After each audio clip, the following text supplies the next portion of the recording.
Exercice 82, page 150. Alors, on vous demande de répondre à tout un tas de questions qui sont là sur cette fonction-là.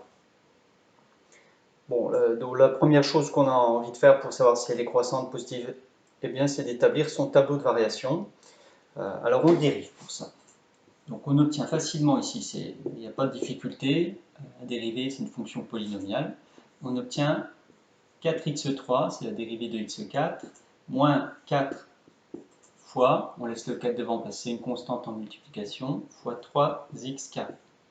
Donc au final, on obtient 4x cube moins 12x carré. Ensuite, on s'arrête et c'est là qu'il faut regarder si on sait étudier le signe d'une telle expression. Alors, c'est une expression du troisième degré, donc a priori, on n'a pas les outils pour faire. Donc si on ne sait pas la transformer, on est coincé. Mais évidemment, ici, on a tout de suite envie de mettre x carré en facteur. On a x carré ici, et dans x cube, il y a bien sûr x carré. Donc je mets x carré en facteur. Ça me fait facteur de 4x moins 12. Et là, on obtient un produit d'expression, x carré, dont on connaît le signe. Parce que x carré, bien sûr, est positif. Et 4x moins 12, c'est une expression affine dont on sait étudier le signe. Alors, j'ai écrit ça. X carré est supérieur ou égal à 0 pour tout x appartenant à R. Alors je pourrais dire, comme dans les exercices qu'on a corrigés avant, que finalement g' de x est du signe de 4x moins 12, ce serait très bien. Mais là, je vais quand même garder x carré, parce que x carré n'est pas strictement positif. C'est-à-dire qu'il y a une valeur en 0, il vaut 0, ce qui fait que la dérivée s'annulera, et c'est quand même intéressant de savoir quand est-ce que la dérivée s'annule, parce qu'au niveau du graphique, ça donne des tangentes horizontales. Donc ça, on aime bien le savoir quand on étudie une fonction et qu'après on a la vocation de tracer sa courbe.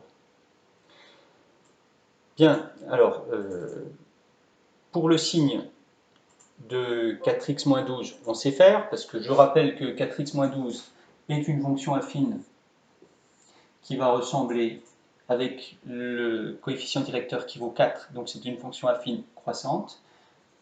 Donc on va chercher quand est-ce qu'elle s'annule en 3. Alors pour trouver quand est-ce qu'elle s'annule, donc ici ce sera positif et là négatif. Pour trouver quand est-ce qu'elle s'annule, on résout 4x moins 12 égale 0, on trouve 4x égale 12 et ça fait x égale 3. Donc elle s'annule en 3, elle est négative avant 3, positive après 3. Ben, on a tout ce qu'il faut pour établir le signe de g' de x et donc trouver les variations de g. Alors on peut tout mettre dans un seul tableau. X, comme je vous ai dit, je vais faire un tableau de signes pour trouver le signe du produit qui est là. Même si x carré n'influera pas sur le signe, j'aurai des zéros intéressants. 4x moins 12. Et puis, le produit de cette expression-là va donner g' de x. Et ensuite, j'aurai en tout dernier les variations de g que je déduirai du signe de g'. J'ai fait mon tableau. Je vais mettre ici les valeurs où il y a changement de signe. Donc il y a 0 pour x carré, et il y a 3 pour 4x moins 12. 0, 3, plus l'infini.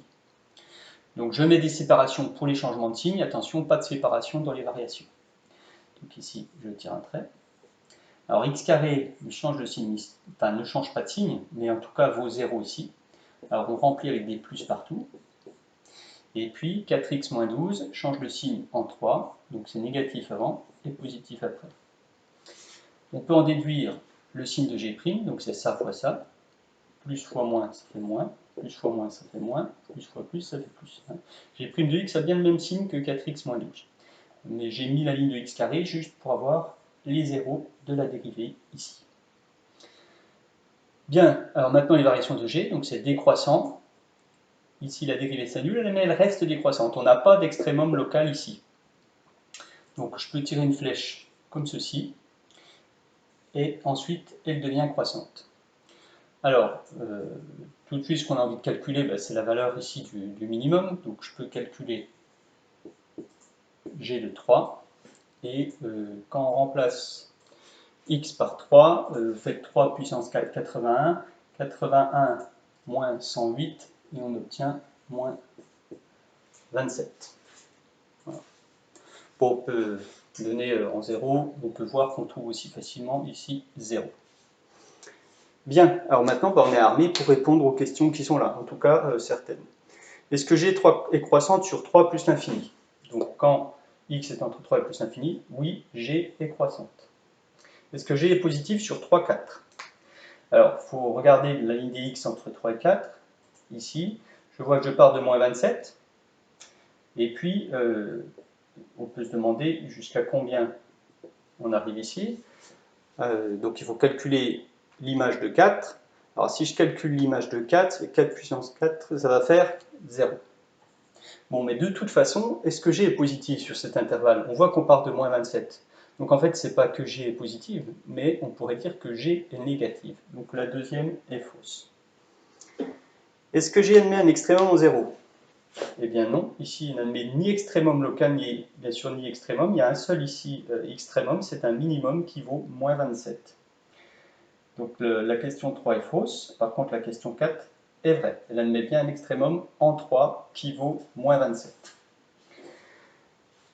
Ensuite, il faut faire bien attention, parce que la question qu'on vous pose, elle n'est plus sur G, elle est sur G'.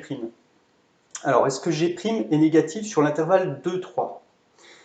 J'ai une ligne ici de G' où j'ai son signe, donc je peux tout à fait regarder si elle est négative sur l'intervalle 2, 3. Et 2 étant ici, effectivement, je vois que quand x est entre 2 et 3, la fonction g' de x est négative. Donc, c'est vrai. La dernière question, est-ce que g' est décroissante sur 0,2? Ben là, c'est un peu plus délicat parce que j'ai le signe de g', mais je n'ai pas les variations de g'. Alors, comment est-ce qu'on peut faire pour trouver les variations de g'? Alors, je rappelle qu'on avait g de x qui valait x4 moins 4x3 et g' de x qui valait donc 4x3 moins 12x carré. Donc comment faire pour trouver les variations de cette fonction-là? Qu'est-ce qu'on fait quand on veut trouver les variations d'une fonction? Eh bien on la dérive. Donc je vais dériver g' de x. C'est la dérivée de la dérivée. Et ceci se note avec 2'. C'est la dérivée seconde. Donc g', c'est-à-dire que je redérive la dérivée. Et je vais chercher le signe de g, on dit g seconde de x. Quand j'aurai le signe de g seconde, je pourrai en déduire les variations de g'. Donc ici, je dérive 4x3, ça me fait 12x carré, moins 12 fois 2x, ça fait moins 24x. Donc voilà la dérivée de la dérivée, c'est la dérivée de g' de x. Alors est-ce que c'est facile d'étudier le signe de cette fonction-là? Tout de suite, on se dit oui, parce que c'est une expression du second degré. Donc je peux, voilà, on pourrait faire un delta, mais là on s'aperçoit qu'il n'y a pas de c, donc on sait que ça va être plus facile à trouver.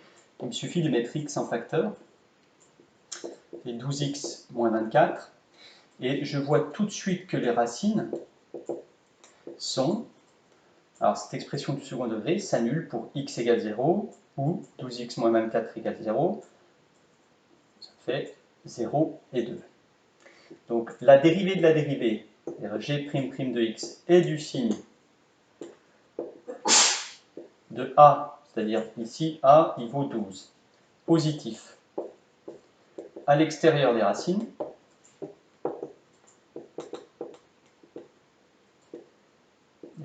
ça veut donc dire qu'on a un tableau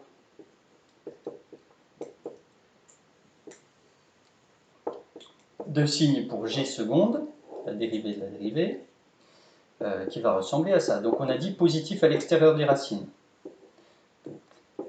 Positif à l'extérieur et négatif entre.